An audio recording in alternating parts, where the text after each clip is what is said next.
Estamos voltando do intervalo, conforme prometido, Cristiano Noronha, a gente retoma o programa passando a palavra a você, com a seguinte solicitação, Cristiano. Como é que até aqui a gente avalia os danos, o peso, digamos assim, do escândalo do Master nas campanhas?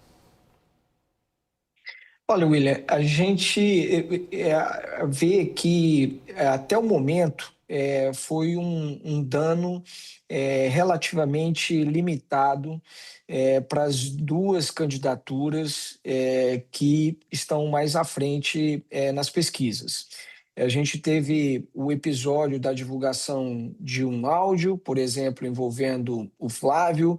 Muito se discutiu sobre a possibilidade de substituição e tudo mais, mas a gente verifica que ele continua na disputa, continua sendo o principal antagonista do presidente Lula nessa disputa. Nenhuma outra candidatura ganhou espaço com esse desgaste que o Flávio teve, e algumas pesquisas já mostram até ele recuperando espaço, né? Dependendo do instituto que se olhe, alguma recuperação. Agora, é, o Flávio caiu quando foram divulgados aqueles áudios. Isso mostra que essa delação do Vorcaro ou o surgimento de fatos novos, ele pode ser uma diferença muito importante em favor de um ou de outro candidato, a depender das revelações que essa delação traga, ou mesmo que a investigação da Polícia Federal traga. O episódio do Master também, ele acabou colocando num papel de bastante desgaste o próprio Supremo Tribunal Federal, que teve sua legitimidade questionada, que também tem um índice de aprovação, de desaprovação bem superior ao de aprovação, e que, de certa forma, acabou também até beneficiando a candidatura de Flávio Bolsonaro, na medida em que viu um dos seus principais membros, o ministro Alexandre de Moraes, sendo, né, tragado por esse episódio, e as pessoas vendo ali alguma motivação política, interesses pessoais dele, agindo no Supremo Tribunal Federal para também bloquear essas investigações.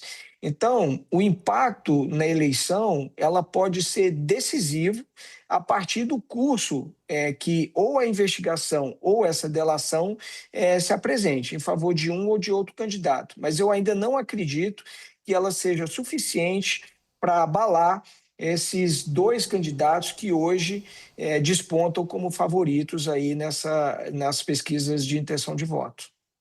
Tem uma avaliação de que o caso Master, no primeiro trimestre, ele atingiu mais a campanha do Lula, porque o caso Master ele estoura dezembro, janeiro, fevereiro, muito atingindo o Supremo Tribunal Federal, Alexandre de Moraes e Dias Toffoli, que são dois ministros alinhados ali com o governo Lula III, alinhados ao Palácio do Planalto, ao Lula e ao petismo, e muito marcados, especialmente o Alexandre, com alguém anti-bolsonarismo, né?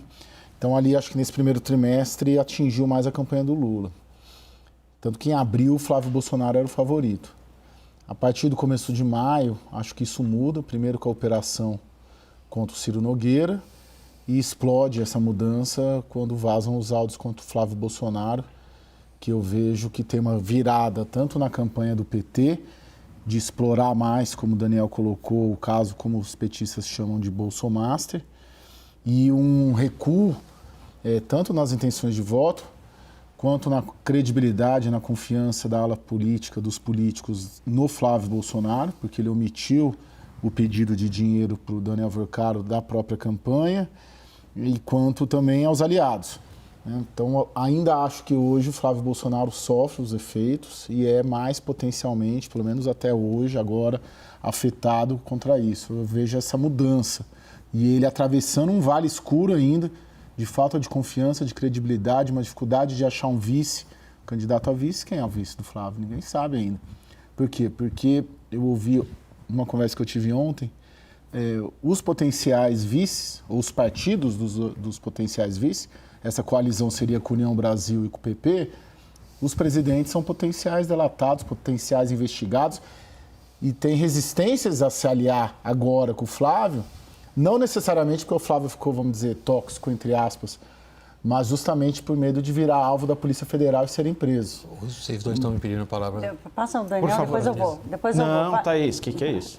Não, eu quero contar relatos aqui de conversas também que tive entre ontem e hoje com operadores da política e que teoricamente estão no grupo da direita e acreditando ali, teriam acreditado ali na chance de vencer o Lula, com uma descrença muito grande. E não é só por causa do caso Master em si, mas é porque o caso Master, além de ter revelado a relação do Flávio com o Vorcaro, que ele escondeu de todo mundo, através dessa revelação, trouxe outra revelação do grau de desorganização da campanha, do grau de desarticulação da campanha. Até pelo fato do próprio Flávio não ter dividido esse tema com o que tinha acontecido com seus aliados, é tão mais grave, tão ou mais grave do que a própria relação, né?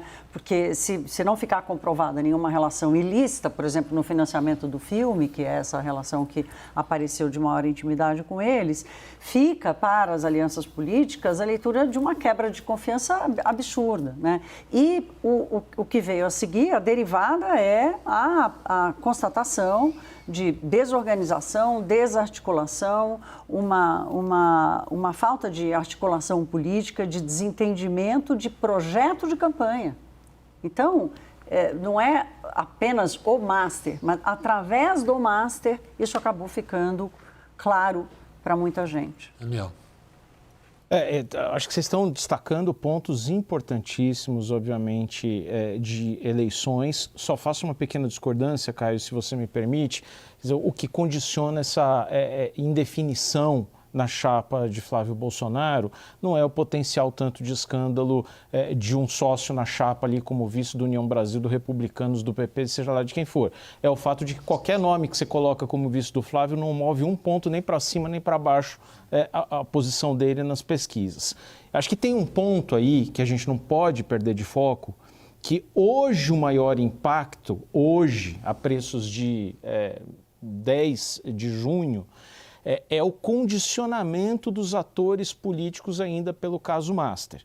Então você tem um presidente do Senado, arredio ao governo e ao presidente da República, que se olha como uma vítima potencial, não está em estado de pânico como poderia alguém pressupor que ele estava 4 meses atrás, nós acabamos de falar isso, mas que olha para o lado e fala, puxa, eu tenho uma Polícia Federal que, na minha cabeça, pode ser instrumentalizada pelo presidente da República, pode vir uma crise aqui no meu colo derivada do Master e eu tenho projetos de absoluta importância para o governo, não estou nem falando só do fim da escala 6x1, tem projeto dos minerais críticos, por exemplo, e ele tem a capacidade de segurar a pauta e barganhar com isso. Você condiciona os ministros do Supremo, hoje estava no Palácio do Planalto, por exemplo, abordava essa questão que a gente abordou ontem sobre Cássio Nunes Marques e a decisão polêmica dele em torno da pesquisa, e todo mundo dizia, falou assim, olha, hoje o relacionamento do Palácio do Planalto e do presidente da República com o Cássio Nunes Marques é melhor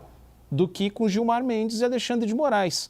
Por que é melhor? Por causa de toda a articulação que tiveram Alexandre e Gilmar Mendes na rejeição ao Messias. E só tomaram essa atitude por causa do caso Master. Deixa eu pegar esse ponto, que me parece que já existe, sim, uma influência considerável do escândalo Master sobre as eleições. Isso tem a ver não com as candidaturas, mas com as regras das eleições. Essa decisão liminar a qual você se referiu, do presidente do TSE, que abordamos na edição de ontem aqui no WW, extensivamente, ela se destina a regular como é que serão as pesquisas eleitorais daqui para frente. Isto foi julgado esta noite, ou começou a ser julgado esta noite agora, 2 horas atrás, no TSE, e parou o julgamento por um pedido de vista. Parou por um pedido de vista num momento no qual os chamados entendidos ali do que acontece nos bastidores dos tribunais superiores brasileiros, tem sempre uns bastidores funcionando para depois as decisões virem à tona, segundo o qual, sim, nós vamos, Noronha, para algum tipo de interferência do TSE na formulação de perguntas de institutos de pesquisa. Isto nunca aconteceu antes neste país. O TSE nunca desceu a esse ponto de dizer como é que tem que ser uma pergunta numa pesquisa. Sobre quais assuntos, inclusive, quando a gente olha os primeiros pronunciamentos no que aconteceu hoje no TSE, a gente percebe uma certa ânsia, e isso é típico dessa corporação, de dizer, peraí, nós vamos regular mais esse pedaço. E aí, curiosamente, a gente vê o ministro Toffoli, que assumiu hoje a função dele lá no TSE, dizendo o seguinte, por mim liberava geral. E o eleitor é que decide quem é que ele acha que é um instituto de pesquisa confiável e quem ele acha que é um instituto de pesquisa que vende o resultado para quem lhe paga melhor. Mas como ele mesmo admite na sequência do que ele falava, que sim, que o TSE tem que se pronunciar a respeito disto, é o que estamos aguardando agora, como consequência direta do escândalo do Master. Qual vai ser a regra do TSE para pesquisas eleitorais? Isso tem grande impacto, não é? Tem, William, mas eu não acredito que vai haver uma grande interferência do TSE sobre a forma como as pesquisas são feitas, não. Eu li essa decisão do ministro Nunes Marques de um pouco diferente. A leitura que eu faço a partir até do voto que o ministro proferiu é o seguinte: houve um reconhecimento de que os áudios que foram divulgados em relação ao Flávio causaram, sem dúvida nenhuma, um grande impacto na campanha dele. Portanto, quando você, um instituto de pesquisa, de certa forma, faz a divulgação desse vídeo, ainda que não afete aquela pesquisa específica, né, que ele está fazendo, mas eventualmente pode afetar as pesquisas posteriores. Então, quando você vai aferir algum episódio numa campanha, você pergunta ao eleitor se ele tomou conhecimento. Se ele tomou conhecimento, ele pode dizer se aquilo é ruim ou não. Quando você divulga isso para o eleitor, o Instituto de Pesquisa, na minha leitura que eu faço a partir do voto do ministro Nunes Marques, é que você está ajudando a divulgar uma informação potencialmente negativa para um candidato que não se sabe ainda como aconteceu de fato. Isso ainda está em processo de investigação. Então, eu fiz uma leitura um pouco diferente, ela é sutil aí em relação a como as pesquisas são feitas, mas eu não acredito que haverá interferência por parte do TSE na forma como os institutos fazem ali, nas perguntas que são feitas. O que não pode fazer, na minha interpretação, a partir da decisão do ministro, é você ajudar a divulgar uma informação potencialmente negativa para um determinado candidato. Aparentemente, esse argumento dele não para de pé, realmente não para de pé. No caso específico, não para de pé porque a divulgação se dá após o próprio questionário. E no caso que eles discutiram hoje, no julgamento hoje em plenário, eles estão perguntando o seguinte para si mesmos, e agora proferirão, vamos ver que tipo de decisão eles vão proferir. Eles estão dizendo para si mesmos o seguinte: o que pode e o que não pode ser perguntado num levantamento de pesquisa eleitoral. Isso é fundamental. O que pode ou o que não pode ser perguntado num levantamento de pesquisa eleitoral.